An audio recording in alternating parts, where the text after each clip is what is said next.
Kaixo eta ongi etorriak saio berri batera, gaur apirilak 1 asteartea bi elkarrizketa izango ditugu. Alde batetik, Marta Diez Napal ekin egongo gara Antsoaingo alkatea dena. Antsoaingo udalak bi apostu berri egin ditu. Alde batetik alokairuari dagokionez eta beste alde batetik gune berdei dagokionez eta honen berri ematera dator. Eta beste alde batetik Ibai Fernandezekin egongo gara Nafarroako udal eta kontzejoen federaziotik datorrena. Medicus Mundirekin elkarlanean ekimen berri bat gauzatu dute federaziotik. Nafarroa Ruandaren alde ekimena dena eta honen berri ematera dator. Baina bi elkarrizketa hauekin hasi baino lehen goazen gure betiko edukiarekin.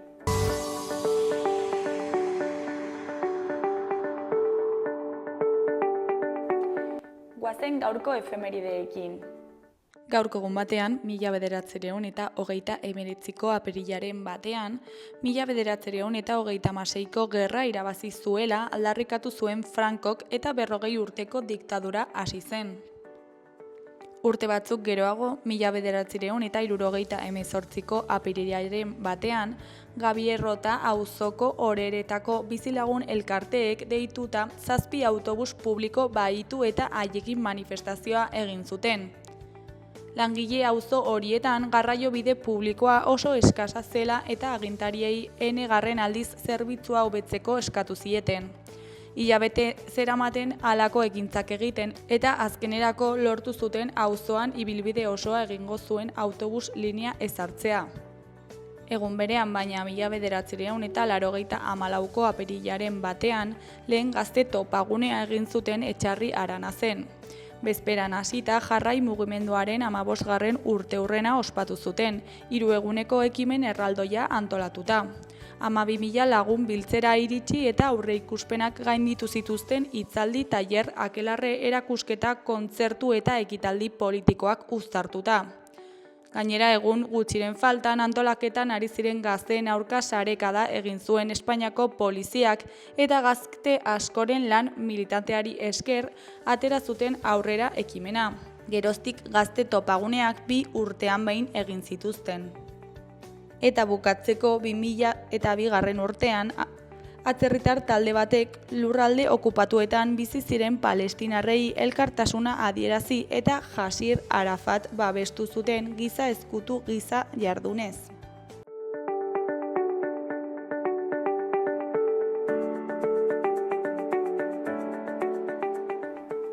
Errepasatu dezagun aste honetarako agenda.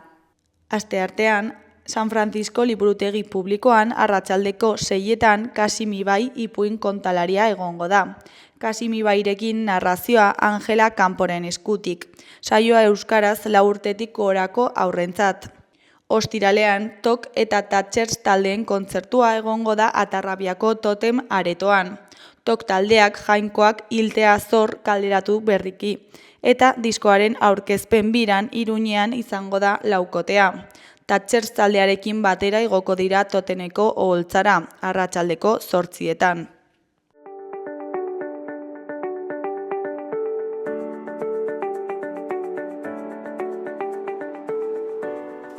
Ikus dezagun gaurko egunkarien azalek zer dioten.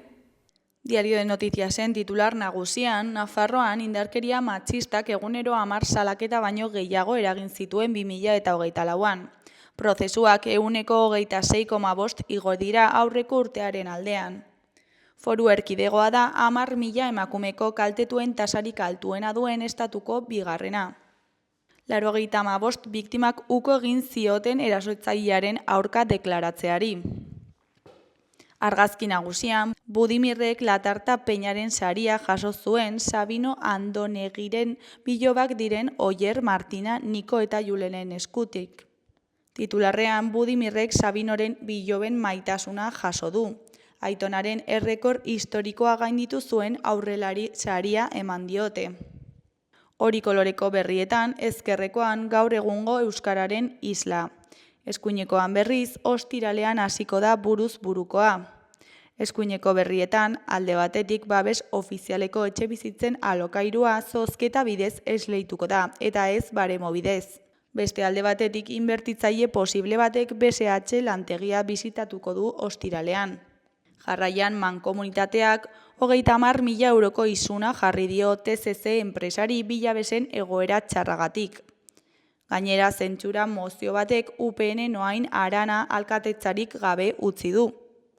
Azkenik, Le Penek ezin izango du Frantziako presidentetza eskuratu 2027an, dirua bidegabe erabiltzeagatik. Diario de Navarraren titular nagusian, genero indarkeriagatiko salaketek gora egiten jarraitzen dute Nafarroan, 126 urtebetean. Herrialdeko bigarren tasarik altuena erregistratu du, egunean 10 salaketa batez beste. Plantillaren zati bat lantegiaren atean bildu zen atzo. Titularrean BSH eskirotzek balizko erosleak hartzen ditu. Eskuineko berrietan, alde batetik 3 talde batu dira UPN-eri elortzen alkatetza kentzeko. Beste alde batetik epaileek eta fiskalek Montero zentsuratu dute, albez auzia dela eta. Jarraian, grisu leherketa batek 5 mehatzari hil ditu Asturiasen. Goiko berrietan, batetik Lezkairu hirigintza pilotakadaren aurka. Bestetik grebaren ondorioz 100 ebakuntza atzeratu dira. Bukatzeko osasuna 1.000.000 euroko bonusak. Gara egunkariaren titular nagusian, Fabian Salvioli NBko giza eskubideen batzordeko presidente ohiaren hitzetan, estatuak eskubideak modu masiboan urratzen dituenean gizarteak konfiantza galtzen du. Argazki nagusiaren titularrean, estatu berrirako itxaropena epeldu du Aitor Estebanek. Jendeari frustraziorik ez sortzeko estatus berriaren etorkizunari buruzko itxaropenak baretu ditu Aitor Estebanek, Madrilgo Kongresuan gehiengoak aldakorrak direla argudiatuta. Bilbotarrak lehen aldiz giratu zuen atzo Sabinetxean, Euskadi buru batzar zuzendaritza nazionalaren bilera eta Madrilgo Kongresuan bere ordezkoa Maribel Bakero izango dela erabaki zuen. Bileraren aurretik EEBren zuzendaritza zaharra eta berria bazkaltzeko elkartu ziren. Erdiko berrian konstituzio auzitegia kura sosen jarduera legitimatzen du. Eskuineko berrietan alde batetik Iñaki Irriendoren kronika dugu, oroitzapena eta aldaketa giroa Gernikan. Beste alde batetik Le Penen etorkizuna airean, dirua bidegabe erabiltzeagatik kondenatua izan ondoren. Jarraian, suetena hautsi ondoren, Israelgo armadak ebakuazio masiboei ekin die berriro Gazan. Bukatzeko zartada ezkurdiarentzat binakako txapelketa irabazi eta hurrengo egunean. Berriaren titular nagusian, Le Pen inhabilitatu dute eta itxi egin zaio Frantziako presidente izateko bidea. Parisko auzitegi batek 5 urtez hauteskundeetara aurkeztea debekatu dio eskuin muturreko buruari, Europako Parlamentuko funtsak desbideratzeagatik. Batasun nazionaleko liderraren ustez erabaki politiko bat da, eta jakinarazi du ez duela politika utziko. Argazki nagusian, EBBko zuzendaritza berriko kideak eta aurreko zuzendaritzakoak elkarrekin atzo Bilbon. Titularrean EAJaren lehen astelena Estebanen gidaritzapean. Beheko argazkian herritarrak Gazako Rafah hiritik alde egiten atzo. Titularrean Rafah usteko agindu du Israelek. Honen eskuineko berrian, etxe beste auzapez ohiari egotzi diote Mauleko zorraren ardura. Ezkerreko aldean batetik errealak gau magiko bat behar du gaur Barnabeun. Beste alde batetik irakasleek berriz ere grebara joko dute gaur Araba, Bizkai eta Gipuzkoan. Goiko berrian Juan Mari Larrarte Elkar Fundazioko lehendakaria dugu. Honen hitzetan, euskal kulturak aurrera egingo badu egitura sendoak behar ditu. Euskal Herria Irratiaren titular nagusian Javier Oyoren hitzetan, EAJ Nafarroan indartuko dugu eta geroa bairen aldeko apostua egiten segituko dugu. Nafarroak presentzia handiagoa izanen du EAJaren zuzendaritza batzordean.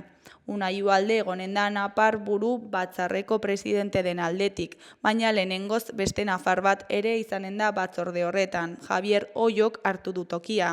Altsasuko alkate da 2015etik eta une hauetan parlamentari ere bada. Eskuineko berrietan goikoan Raimundo Elkanasteroko kontrako auzia ibilbide penaletik kanpo utzi du Nafarroako auzitegiak. Lizarrako epaitegira itzuli da auzia eta bertan delitu arinengatik epaituko ditut eta gehienez 3 hilabeteko isunarekin zigortu. Auzitegiak ebatzi du Ruiz de la Aldak gorroto delitutzat epaitzeko agintzeko eskaera epez kanpo dagoela.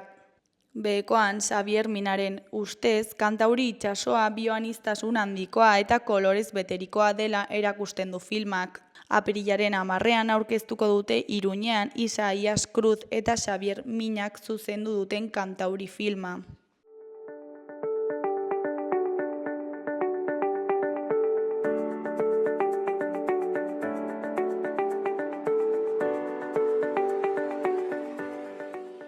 Kaixo, lehen aipatu dugun bezala, orain Marta Diez Napalekin gaude, Antxoingo alkatearekin. Kaixo, zer moduz?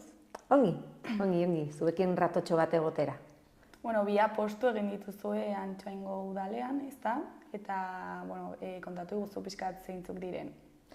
Bueno, lehenik eta behin, orain dela gutxi, osoko bilkura aurreko astean osoko bilkuran hartu genuen, etxe bizitza turistikoen lizentzien epe bat izatea, eta bestaldetik infrastruktura berdearen ezartzea, espazio Antxoain hori aldatzea, gure Antxoain aldatzea, infrastruktura berde horren ikuspegitik. Guazen igual lehenengo aztertzera pisu turistikoen lizentzien hori, zergatik erabaki duzue hau? Bueno, lehenik eta behin, Antxoainek ez du zolurik handitu ahal izateko. Horrek zailtasun bat ekartzen digu. Eta bestetik, ez da berria, behin eta berriro atera izan da, herritarren aldetik, etxe bizitzaren arazoa. Etxe bizitza ez izatearen arazoa, ez? Orain plan estrategikoaren prozesuan murgilduta gaude eta behin eta berriro ari da etxe bizitzaren arazoa ateratzen. Hortik guk konpromiso hartu genuen, aztertzearen zolurik ez baldin badugu eta etxe bizitza berririk egin ez baldin badugu, egin ezin izango badugu egin, ze baliabideak edo ze errekurso edo ze aukerak aztertuko ditugu, herrian geratu nahi diren gazteak eta pertsona helduak edo bakoitza bere egoera pertsonalarekin geratu ahal daitezen, ez?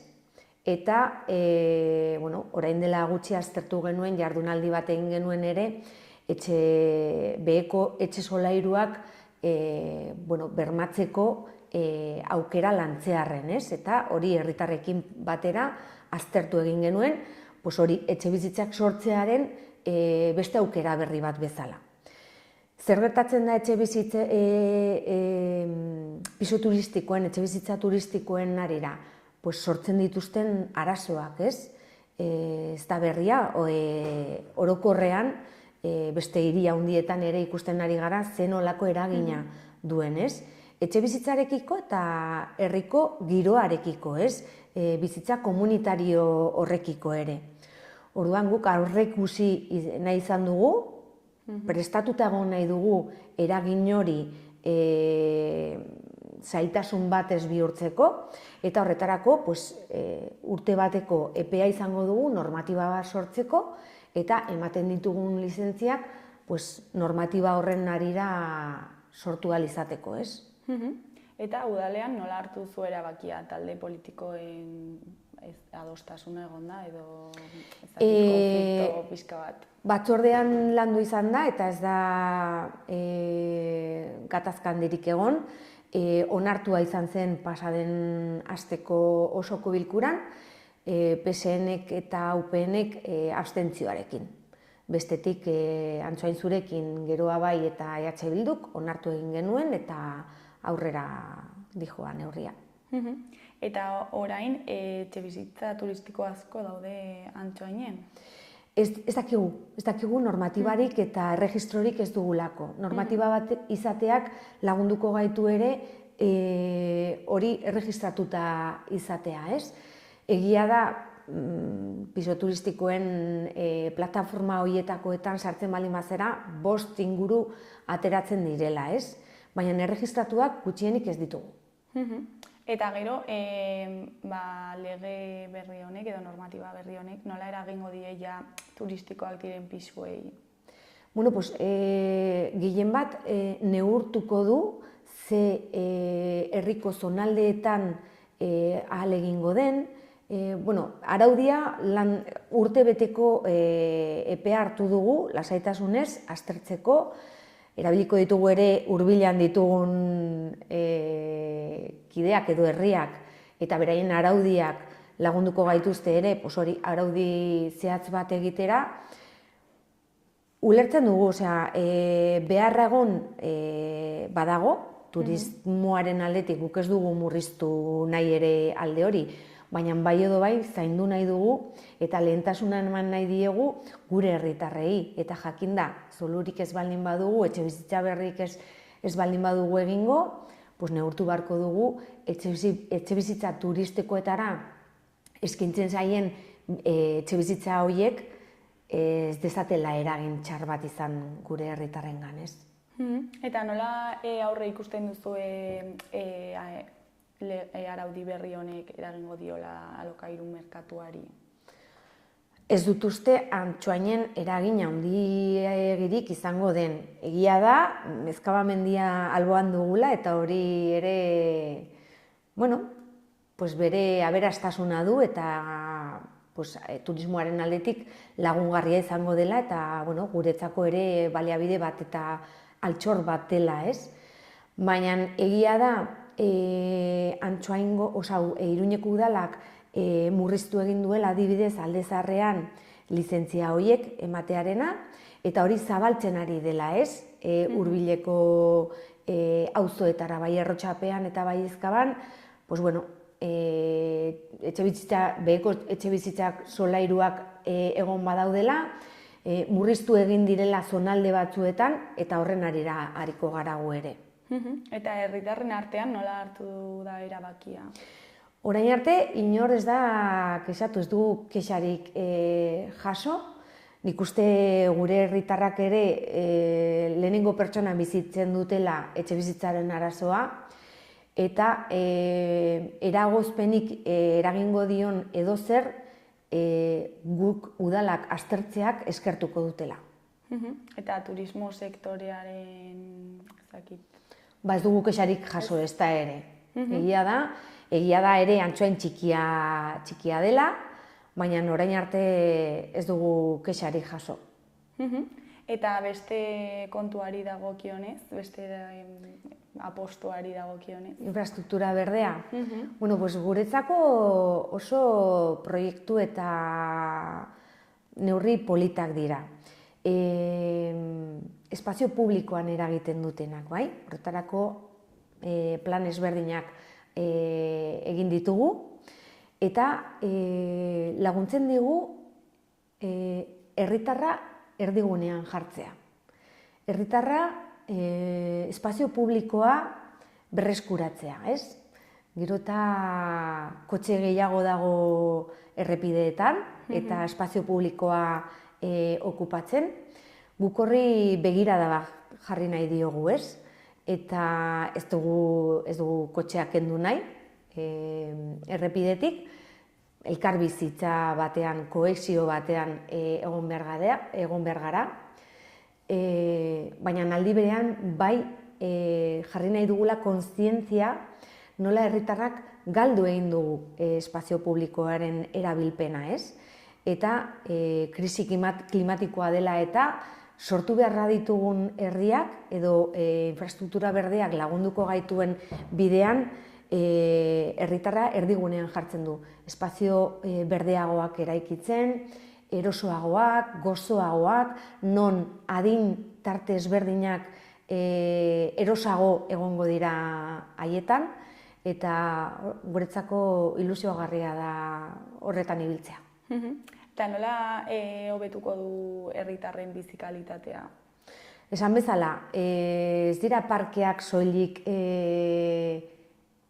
erabiliko.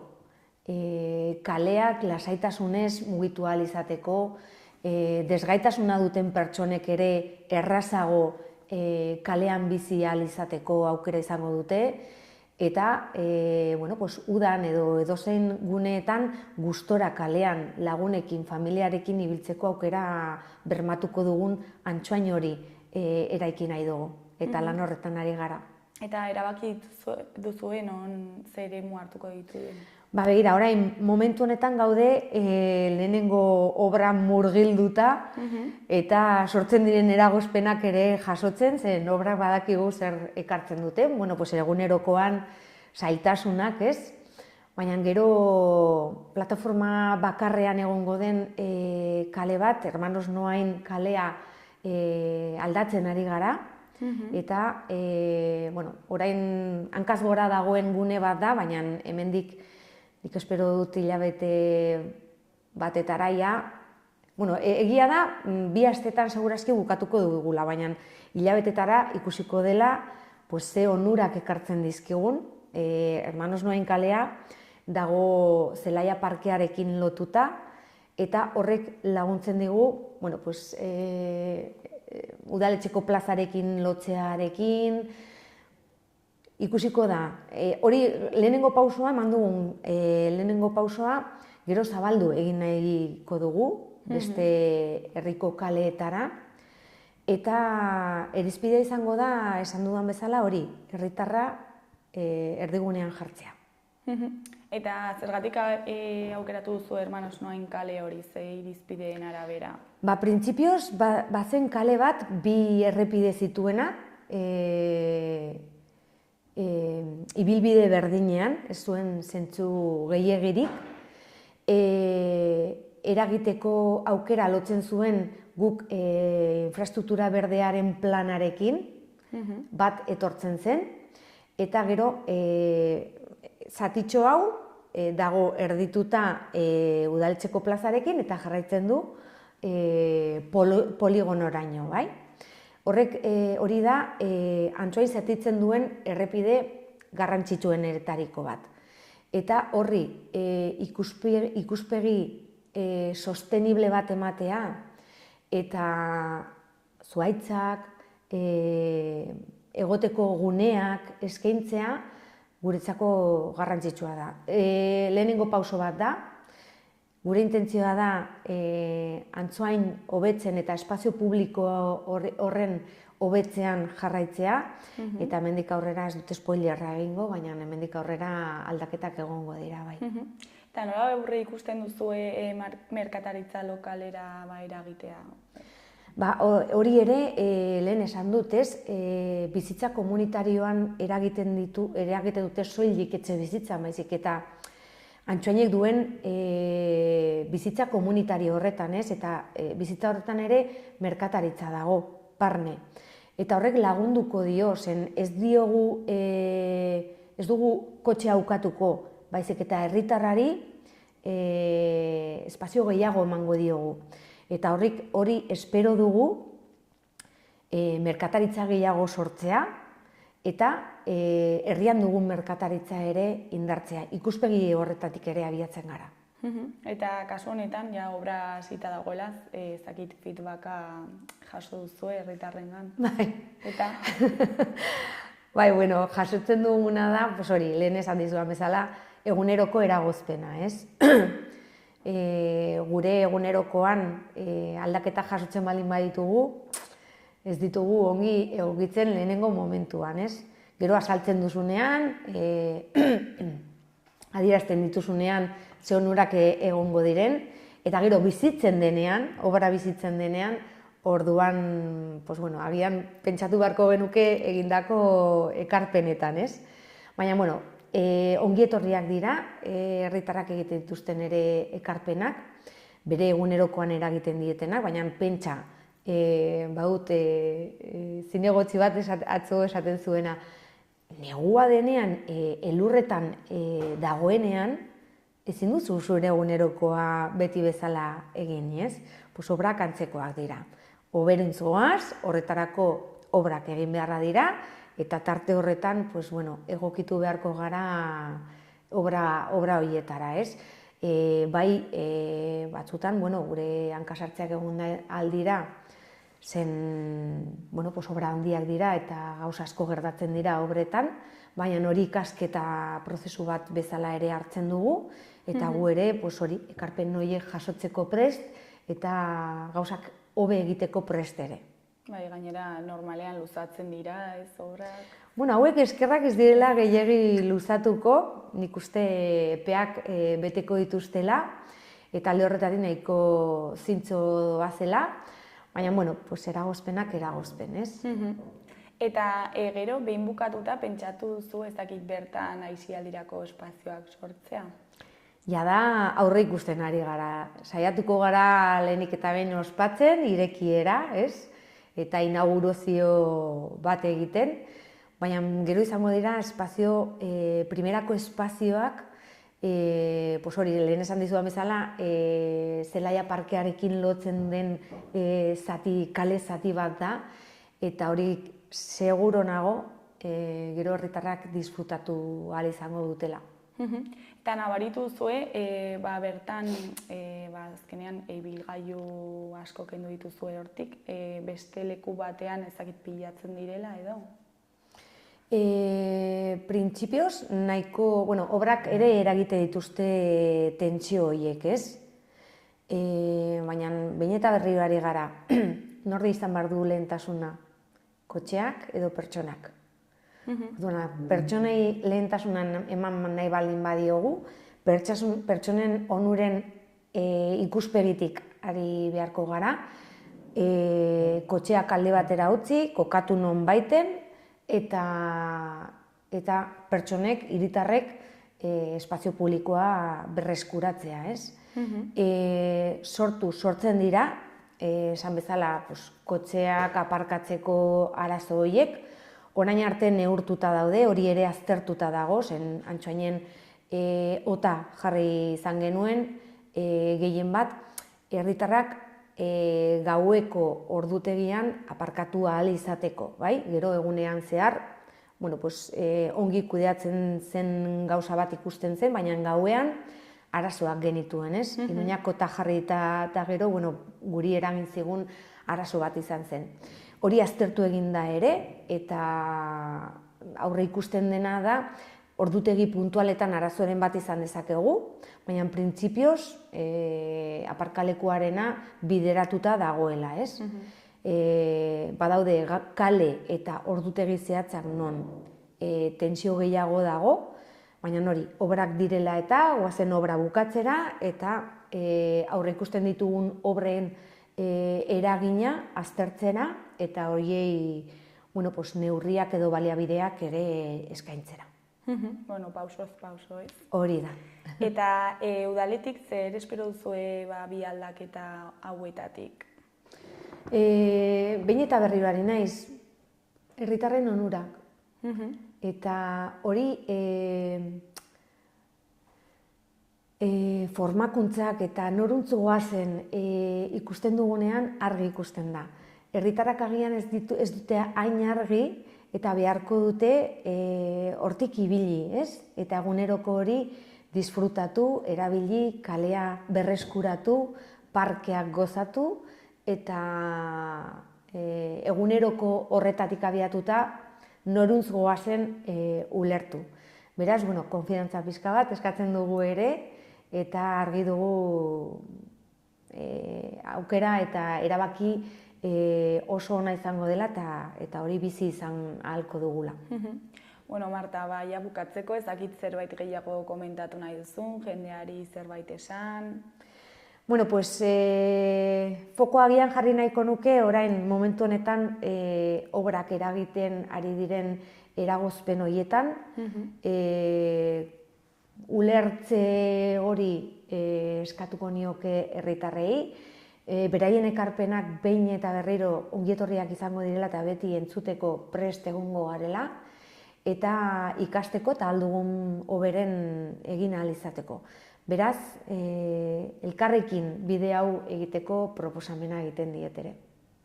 Bueno, Marta, zuri eskerrak eman, gurekin hitz egiteko tartetxo bat ateratzeagatik eta zuen nobedadeak azaltzeagatik eta ea zer moduz joaten diren obrak. Eskerrik asko zuei ere, ona gonbidatzeagatik eta azalpen guzti hauek emateko aukera emateagatik, bai? Eskerrik asko. Ondo segi, agur. Agur.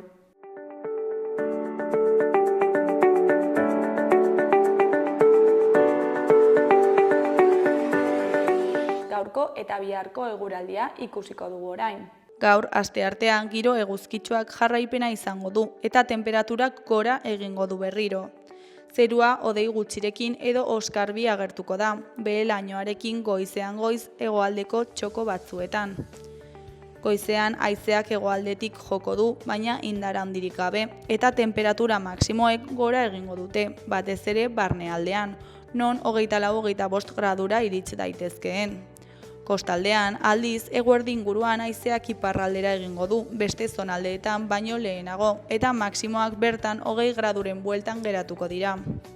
Asteazkenean, hego haizea indartu egingo da, eta tenperatura maksimoak nabarmen jaitsiko dira. Goizeko lehen orduetatik aurrera zerua estaltzen joango da barnealdean, eta ondoren, eguerdi inguruan, hodeitza kostaldera ere iritsiko da. Arratsaldean barnealdean euria egin dezake eta egunaren amaieran zaparradak mardulagoak izan daitezke. Orduan kostaldean ere busti dezake. Hego ekialdeko haizea indartu egingo da eta tenperatura maksimoak hegoaldean nabarmen jaitsiko dira. Kostaldean jaitsiera hori apalagoa izango da.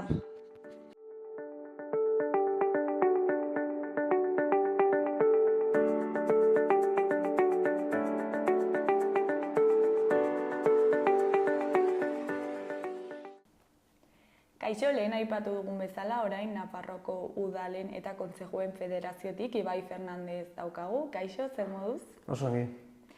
Ekimen bat gauzatu duzu, ezta Medicus Mundi elkartearekin elkarlanean, Nafarroa Ruandaren alde izenekoa, eta zertan datza ekimen hau, kontatu guzu pixka bat. Pixkat kontestuan eta jartzeko, Udalerrien Federazioak urtero proiektu batzu sustatzen ditu, gobernuz kanpoko erakunde laguntzarekin, eta udalerri ezberdinak jartzen duten diruari esker. Nafarroan udalerri asko ditugu, udaletxe asko, kontzejo asko txikiak dira, eta bakarrikan karran hori egitea zaila egiten zaie. Federazioak egiten duena da, guztien dirua bildu, edo nolabait ere, bakoitzak alduen neurrian jartzen duena bildu, adibidez, kontxego txiki batek zer egiten du, 50 euro jarri ditzake, ez? Beste bat, udaletxe handiago batek, 5.000 euro, diru guzti hori bildu, eta garapenerako funts zabal bat jartzen du, ez? Proiektu ezberdinak egiten ditu urtero, baina horiekin batera badago bat berezia, ez? 3 urteroko proiektua. Horrek garrantzi berezia daukaz, bi abantaila nagusi ditu, ez? Alde batetik, nolabait ere epe luzerako proiektuak sustatu daitezke, ez da bakarrik urte batean egin beharreko zerbait, baizik eta 3 urtean zehar garatu daitezken proiektuak, azkenean martxan jartzeak badauka ahalegin berezi bat, denbora behar da, eta hori ez da beti erraza, eta gainera honek ahalbidetzen digu 3 urteko aurrekontuak elkartu eta proiektu hori behar den neurrian finantzatu, ez? Kasu honetan, Medicus Mundirekin daukagun proiektu hori 2024-2026 arteko urtetan garatuko da, udalerrien funtsen horren bitartez eta bereziki 3 udaletxek, Egoixibar, Barainain eta Burlatako udaletxek jartzen duten diruari esker, eta Iruñerreko mankomunituak jartzen duen diruari esker. Guzti horrekin, 300.000 bat euro bildu ditugu eta horiek Ruandara bideratu ditugu, hain zuzen, aipatu duzun proiektu hori aurrera ateratzeko. Eta proiektu hau, zergatik sortu zen, zergatik erabaki zenuten Medicus Mundirekin gauzatzea elkarlan hau? Nolabait legegintzaldi osoko kontu bat da, 3 urteko proiektua da, baina deialdiak eta egin behar dira, nolabait legegintzaldi bakoitzen egiten den ekimen bat da, 4 urtetan behin, deialdi bat ateratzen du Udalerrien Federazioak, nolabait ere, halako proiektuak osatzeko proposamenarekin, ez? Azken deialdi honetan, Medicus Mundik proposatutako atera zen garaie, oso landutako proiektu bat zen, oso ongi pentsatuta. Aldez aurretik egiten zen lan bati jarraipen ematen ziona gainera, bakizuen Nafarroa eta Ruanda elkarrekin elkarlanen aritu direla urtetan eta urtetan, denbora luze batez, eta nolabait ere, elkarlan luze horren beste pauso bat litzateke, ez? Eta, martxan dago proiektua momentu honetan. Osea, hainbat proiektu aurkezten dira eta bat aukeratzen duzue. Hori da, deialdi bat egiten da, oinarri batzuekin, eta gutxi gorabehera behar diren baldintza batzu jarrita, ez? 3 urtetan egin behar da, nolabait ere behar berezia duten herriei zuzenduta, osasunari lotuta, baina ez bakarrik proiektu integralak bilatzen ditugu, ur-hornidura bermatuko dutenak, berdintasuna sustatuko dutenak, sostengarritasuna baita ere, nolabait ere baldintza batzu badaude hor, erakunde ezberdinak aurkezten dira normalean, eta nolabait ere balorazio bat egiten da, eta horren arira gero garaiari ematen zaizkio funts horiek planteatzen duen proiektu hori garatu dezan. Eta zeintzuk dira proiektu honen helburu zehatzak? Nolabait ere Medicus Mundi badakizu osasunari lotutako erakunde bat dela, ez? Medicus Mundik sortu zuen duela 51 urte Nemba ospitala, han Gakenke inguruan, bai? Ruandaren iparraldean. Proiektu horri jarraipen bat eman izan dio historikoki, baina horrengoan beste pauso bat suposatzen zuen, ez? Etzen bakarrik ospitalari laguntza ematea, baizik eta lehen arreta bermatzea osasunari dagokionez, ez? Ospitala hiri batean dago, baina hor badago herrixka txiki asko, mendian sakabanatuta, eta horrietara heltzea zaila egiten da askotan, ez? Esango nuke aldrebes, ez? Bertako biztanleak ezin dute ospitalera joan askotan, ez? Errepideak txarrak dira, bideak oso kaskarrak, bide luzeak, eta nolabait ere osasuna herri horietara edo herrixka horietara gerturatu nahi izan da, ez? Hori da helburu nagusia, baina proiektu integral baten modura. Ez da bakarrik osasun kontuak bermatzea, baizik eta elikadura bermatzea ere bai, ez? Elikadura aproposa behar dute herritar guzti horiek, nolabait ere osasun berezi edo ona izan dezaten, ez? Eta horretarako, proiektuak planteatzen du adibidez, baratz berriak sortzea, ez? Eta ez hori bakarrik sortu, baizik eta irakatsi baita ere bertako biztanleei baratz horiek kudeatzen, sortzen, eta pixkat eguneroko lan hori aurrera ateratzen, ez? Ur-hornidura bereziki garrantzitsua da, ur edangarria bermatu behar herri askotan hori ez dago, eta horretarako ere putzu batzu sortzen dira, kanalizazio batzu, horrekin barretera berdintasunaren helburuare badago nolabait ere lehentasun bezala, zezkenean emakumeek askotan pairatzen dute egoera larria, ez? Pobrezia da denontzat, baina bereziki larria emakumeentzat askotan bere gain hartzen dute ardura familia sostengatzearena edo etxeko baldintzak izaten, ez? Eta azkenean, nolabait ere patxegatik baita ere, komunak ez dituzte etxeetan askotan, ez? Eta horiek ere, ahalbidetu behar dira, edo bai etxeetan, edo bai inguruko herrietan, nolabait ere txukuntasun bat ere izan dezaketela baldintza horietan ere bai. Gero sartuko gara pixkat gehiago hango errealitatean, baina lehen aipatu zu Nafarroako eta Ruandako harremanak aspalditik datozela. Zein da pixkat harreman hauen jatorria? Jatorria kooperazioaren bitartez sortu zen, ez? Misioneroek hasieran aspaldi hasi ziren halako elkarlan hori egiten, ez? Baina, Medicus Mundik sustatuta Nenbako ospitalea sortu zuten duela 50 urte. Pentsatu behar duzu ezin zen, ez Nafarroaren egoera duela 50 urte, baizik eta Ruandaren egoera duela 50 urte, ez? Bereziki larria, ez? Haientzat ospital bat izatea bertan izugarri lagungarria suertatzen zen, ez?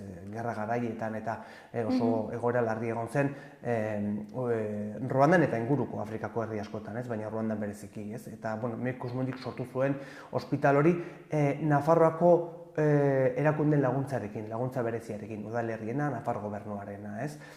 Azken hilabete hauetan egin dituzte ospakizunak, ez? 50 urte horienak, eta haientzat ere garrantzi izugarri handia zeukan ospital horrek, ez? Eta ospakizun handiak egin dituzte hain zuzen horrengatik, ez? Ze haientzako oso barneratuta dute ospital hori, ez? Eta ospital hori Nafarro edo Nafar herritarrek sortu dute euren erakundeen laguntzarekin, ez? Eta gobernuz kanpoko erakundeen laguntzarekin, bereziki Medicus Mundiren laguntzarekin, ez? Hortik dator harreman hori, eta harreman hori mantendu da urtetan eta horretan, ez? Batzutan gehiago, beste batzutan gutxiago, baina elkarlan hori mantendu da, ez? Gero, nolabait ere garrantzitsua da halako erlazioetan komunikazioa izatea, ez? Hemengoek bertara joatea, baina Ruandakoak ere bai onuntza etortzea, eta, bueno, elkar trukaketa hori ez bakarrik ekonomikoa edo laguntzarekin, baizik eta kulturala ere bai, hori sustatu egin da, ez? Eta gure ekimenaren baitan ere badaude halako ekimen horiek entzuzen, bueno, Nafarroa eta Ruanda elkartzeko ezagun gaitezen elkarrekin, eta, bueno, garrantzia eman diezaiogun denon artean halako ekimenei, ez? Eta testuinguruan jartzeko, ezakit, zenbat biztanle ditu Ruandak, non kokatzen da, zein da pixkat bizi kalitatea eta bizi itxaropena ere?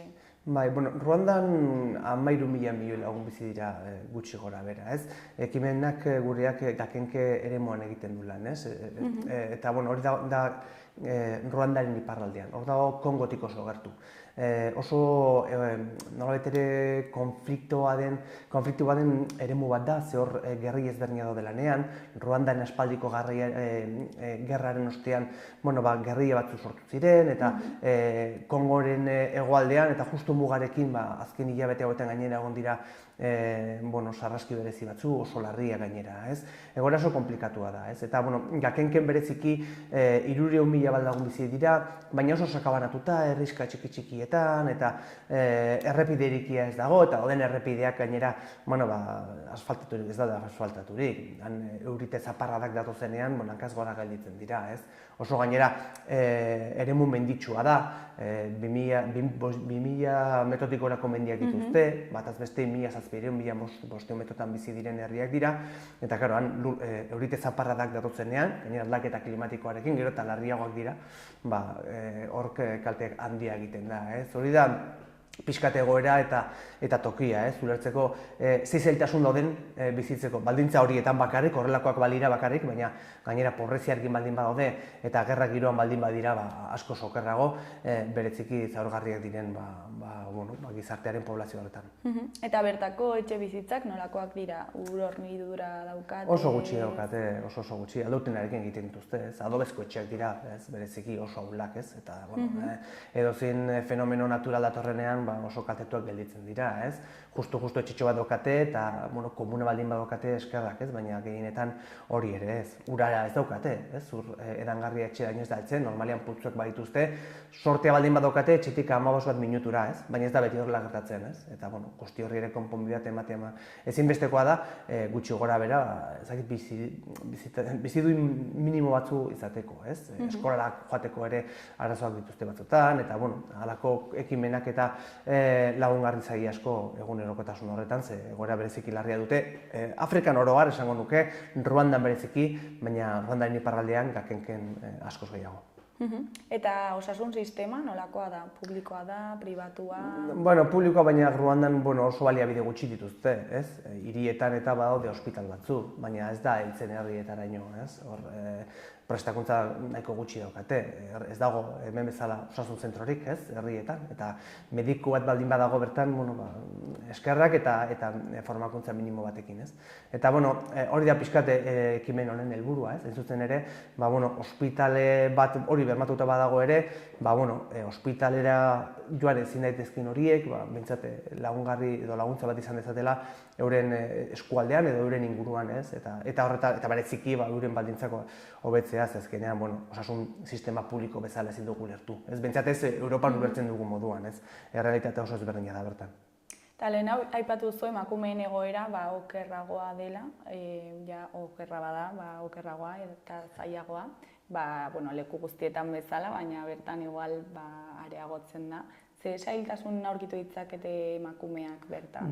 Emakumeak ardura gehienak hartzen dituzte euren etxean, ez? Etxerokotasunean, ez? Azkenean, bazkara egin behar dute, baina askotan ez daukate, ez? Logiko gainera, seme-alaben zainketa hien esku gelditzen da beti, ez? Eta ardura daukate etxe osoan, ez? Eta gainera, ezberdintasun nabaria dago, ez? Gizonezkoen nolabait ere nahien posatzen da beti emakumezkoen gainean, ez? Zerbitzura daude gizonezkoekin gehienetan ere bai, ez? Kultura hori hemen daukagu ere bai, nolabait ere ezin gaitezke harritu horretan, baina bertan ere ematen da, ez? Eta azkenean, bueno, formakuntza behar dute zentzu horretan, ez? Ez bak, sexu harremanetan, nolabait ere zaintzan, batez ere baita ere ikasten ari dute, euren baratzaketa sortzen, eta bazkaria egiterakoan nolabait ere, alimento mota edo denok hobeago, haien egoera bereziki larria da. Horregatik gu federaziotik, udalerrien ikuspuntu horretatik, proiektuak sustatzen ditugunean beti berdintasuna lehentasun bat izan behar du. Osasuna bai, ur hornidurare bai, baina sostengarritasuna eta berdintasuna ezinbestekoa da. Edozein proiektuetan, zezkenean nolabait ere kontu transversal bat da ere bai, berdintasunean eta garapeneari begiratzen ari dugunean.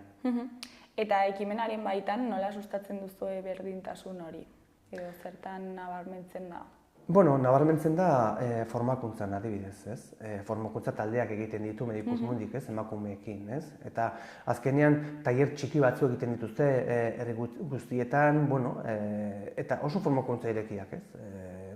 Elikagaiari dagokionez, ez? Alimentazioari dagokionez, baina baita ere zainketari buruz eta osasun sistemari buruz, dena pixkat transversala da, integrala da ikuspuntu horretatik, ez? Baina emakumeak fokoan egon behar dute.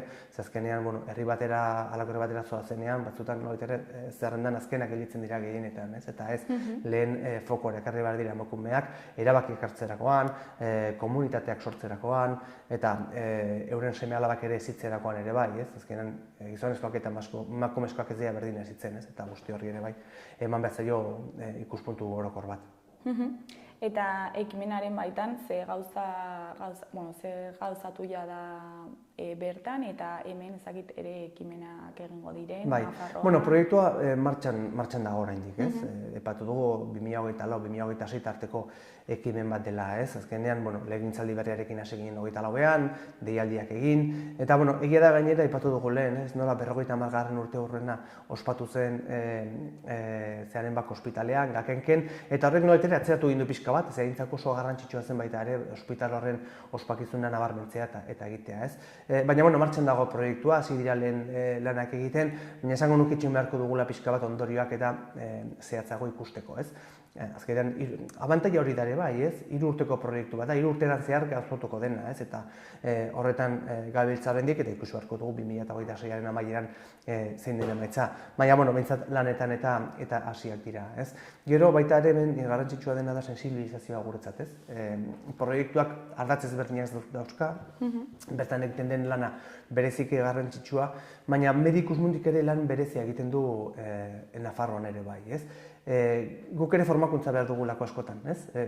Nolabait ere Afrikari begiratzen digu gainetik gehienetan, baina guk ere ikasi behar dugu, ez? Zer den Afrika, nolakoa den Afrika, ze behar dituzten, zergatik behar duten gure laguntza, zein onuragarria den gure laguntza bertan ere bai, ez? Eta horretan ere lanean bagaude, halako tiptiko batzu egin ditu Medikus Mundik, banatzen ari ditugunak eskoletan adibidez, eta ekimen bereziak ere egin behar dira erakusketak, formakuntzak baita eskoletan, berezika gainera funts gehiago sartzen dituzten herri horietan, ez? Borlatan, Barainenen, Eguesibarren, mankomunitatean, Iruñerriko mankomunitatean ere bai, ekimen bereziak egingo dira, ez? Adibidez, egingo da erakusketa bat eta hitzaldi bat Saregurengo institutuan, ez? Ikasleen gana jo behar dugu, ez? Ikasleek ere ikusita jakin behar dute, ez? Zer den Ruandan, nolakoa den, zein den gure paperaan eta zekatik gara lagungarri, ez? Eta zer ikasi dezakegu guk ere bai, Ruandako esperientzia horretan eta Ruandako bizimoduan ere bai, ez? Afrikak ere badauka guri asko irakasteko. Eta hemen orokorrean, Nafarroan, nola uste duzu daukagula ikuspegia gaur egun? Nik uste neko irekia, ez? Elkarlana beti izan da nabarmena, ez? Ikusten dugu, ez? Uste dut hemen auzolana oso historikoki oso sartuta eta barneratuta izan dugula, ez? Eta elkarte sozial asko baditugu gure auzoari eta gure herriei lan egiten laguntzen dietenak, ez? Eta kanpoari begirare bai, nik uste elkartasuna ere kanpoari begiratu izan dugula historikoki, ez? Eta hain zuzen ere uste dut udaletxek sortzen duten funts honek ere horren isla ere bada, ez? Udalerrietatik gora partatzen dute gure funtsean. Gero baude beste batzu bere kabuz egiten dituztenak, ez? Baina gehienak udalerrien federazioaren bitartez egiten dute. Eta horrek nik uste erakusten digula zein barneratuta eta zein garrantzi ematen diogun hori. Aurrekontu guztietan, urtero, herri guztietan, herri txikienek ere bai, adosten dute halako partida txiki bat euren neurrian eta euren ahalbidearen arabera, halako proiektuak garapen eta solidarioak diren proiektuak garatzeko, ez? Eta ez da, erraza askotan, ze diruare behar dugu gure etxeran, ez? Baina denek egiten dute ahalegin hori euren beharren eta ahalbideen arabera, eta nik uste horrek erakusten duela badola konpromiso bat. Eta uste dut horretan ere nabarmendu behar dugula, ez? Aurrerantzean ere bai, ze badago giro aldaketa bat ere bai, ez? Uste dut badagoela nazioartean halako olatu indartsu bat badatorrena, kanpoari beldurrez begiratzen diotena, etorkinei eta kriminalizazio kanpaina egiten dietena, ez? Eta nik uste horri ere aurre egin behar diogula, eta horre egin behar diogula diskurtsoekin, ekimenekin eta baita ere halako elkartasun proiektuekin, ez? Azkenean nik uste ikusi behar dugula bide hori egokia dela. Euren intereserako, baina gure interesako ere bai, ez? Pertsonak gara inenean ere ondokak laguntzeko gaitasuna baldin badaukagu lagundu beharko diegu, nik uste dut. Zalantzarik ez dugula izan behar horretan. Eta federaziotik zer da proiektu honetaz espero duzuena? Bueno, azkenean Medicus Mundi garatzen du proiektua, ez? Eta gure helburua da planteatu den neurrian aurrera eramatea, ez? Ez da erraza beti, ez? Beti gertatzen dira gauzak, gertatu daitezke behar naturalak, gertatu daitezke gerra giroak, pasatzen dira askotan, ez? Halako proiektuak aurrera garatzeko arazoak sortzen direnak urtetan zehar, ez? Arazoak bereziki haientzat, bertan bizi direnentzat, ez? Azkenean realitatea oso gogorra da batzutan, ez? Eta ez da erraza, ez? Nik uste dut, Medicus Mundik esperientzia badauka, eta nik uste dut aurrera aterako dela planteatu den neurrian, ez? Eta, ingo ditugu ondorioak ametzerakoan, baina, behintzat, baikortasunez egiten dugu. Azkenean, zailean nik esango nuke dela proiektuak martxan jartzea, ez? Behin Medicus Mundi edo halako gobernuz kanpoko erakundeak terrenoan daudenean, lanean daudenean, proiektuak aurrera ateratzen dira duerik gabe, ez? Eta, gu behintzat horren atzean egongo gara bultatzen horrela izan dadin. Ibaia bukatzeko, ezakit zerbait gehiago komentatu nahi duzun, jendeari zerbait esan, edo... Nabarmenduko nuke, hau aipatu dugu, ez? 3 urteko proiektu bat dela, ez? Baina urtero proiektu txikiago batzu ere ateratzen ditugu aurrera, ez? Udaletxe ezberdinek sortzen duten funts horri esker, urtero 3.000 bat euroko proiektuak ateratzen ditugu, funtsarekin 10 bat proiektu ateratzen ditugu, ez? 25, 30.000ko euroko proiektuak ateratzen ditugu aurrera, deialdia. Oraintxe bertan, gaude horrekin aurrera, maiatzen zehar jasoko ditugu proposamenak, eta saiatuko gara urtea maizu horretik deialdi horiek isten, ez? Ez dira proiektu handiak, 30.000 eurokin ezin da mundu aldatu, baina garrantzitsuak ere bat dira, ez? Eta horiek aurrera ateratzen dira udaletxe bakoitzak egiten duen ekarpen hori esker, ez? Udaletxe bakoitzeko herritar bakoitzak egiten duen ekarpen hori esker, ez? Eta nik uste hori jakin behar dugula, ez? Zergak ordaintzen ditugunean, egiten dugula urtanta txiki bat jarri itsaso zabal batean, ez? Eta urtanta txiki batek ez du itsaso aldatuko, baina denorteko urtanta horiek nik uste ondorio importante eta garrantzitsuak dituztela epe ertain eta luzeari begira, ez? Baina epe laburrean ere bai, ez? Eta nik uste osotasun horretan ere ikusi behar dugula eta arroz ikusi behar ditugula halako proiektuak, ze elkarlan baten ondorio direlako, ez? Guztion artean egiten dugun lan baten ondorio bat dira. Ibai, mila esker gurekin hitz egiteko tartetxo bat ateratzeagatik eta proiektua hain ondo azaltzeagatik, eta ea zer moduz bukatzen den proiektua, espero dugu oso ondo joatea. Mila esker, bukatutakoan ikusko ditugu, segurazki xehetasun gehiagorekin ondoriak. Mila esker, ondo segi, agur. Gero arte, agur.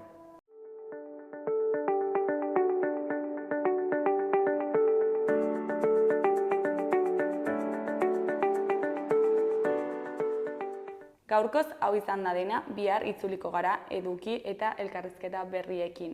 Mila esker zuen arretagatik, arratsalde ona pasa, agur.